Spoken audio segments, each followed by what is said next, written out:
আসসালামু আলাইকুম, রুহিস মম কিচেনে আপনাদের স্বাগত। ডিম দিয়ে তৈরি এই রেসিপিটি খেতে অসম্ভব মজার হয়ে থাকে। এই রেসিপি দিয়ে আপনি অনায়াসে খুব তৃপ্তির সাথে ১ প্লেট ভাত খেয়ে নিতে পারবেন। এই রেসিপিটি তৈরি করা খুব সহজ আর তৈরি করতে খুব বেশি সময় লাগে না। অল্প সময়ের মধ্যে আপনি তৈরি করে নিতে পারবেন দারুণ স্বাদের ডিমের এই রেসিপিটি। আশা করি আপনাদের ভালোই লাগবে।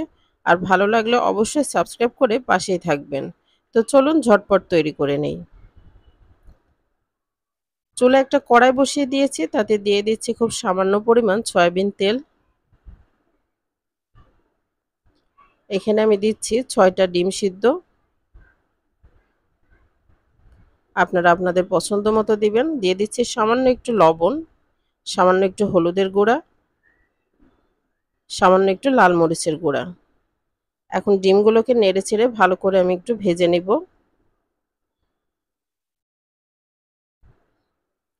ডিমগুলো ভাজা হয়ে গেছে, এখন আমি উঠিয়ে নিচ্ছি। এই কড়ার মধ্যে দিয়ে দিচ্ছি আমি আরও কিছুটা সয়াবিন তেল, 1/3 কাপ পেঁয়াজ কুচি। পেঁয়াজগুলোকে লাল লাল করে ভেজে নিতে হবে।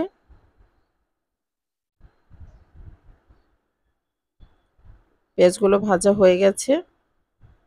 এখন আমি দিয়ে দিচ্ছি ১ টেবিল চামচ আদা বাটা, ১ টেবিল চামচ রসুন বাটা। এগুলোকে ভালো করে আরেকটু কষিয়ে নিতে হবে।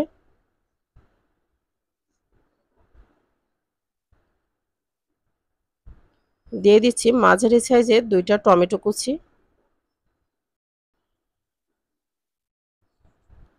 ১ চা চামচ লাল মরিচের গুঁড়া, ১/২ চা চামচ হলুদের গুঁড়া, ১/২ চা চামচ জিরার গুঁড়া, ১/২ চা চামচ ধনিয়ার গুঁড়া। এই রান্নায় কোনো প্রকার পানি ব্যবহার করা যাবে না, তাই চুলার জালটাকে মিডিয়াম টু লোতে রেখে রান্না করে নিতে হবে এবং খুব ভালো করে মশলাটাকে কষিয়ে নিতে হবে। ১/২ টেবিল চামচ লবণ দিয়ে দিলাম।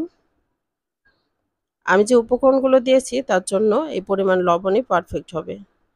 এখন আমি দিয়ে দিচ্ছি আরও ৩ টেবিল চামচ পেঁয়াজ কুচি।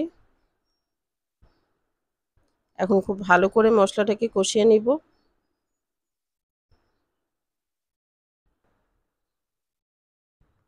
দিয়ে দিচ্ছি কয়েকটা কাঁচা মরিচ, 1/4 চা চামচ গরম মশলার গুঁড়া।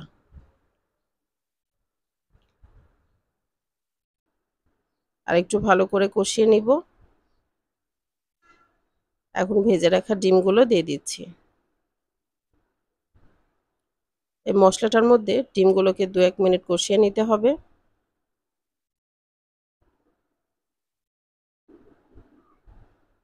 এভাবে উল্টে পাল্টে নেড়ে ছেড়ে ভালো করে একটু কষিয়ে নিব।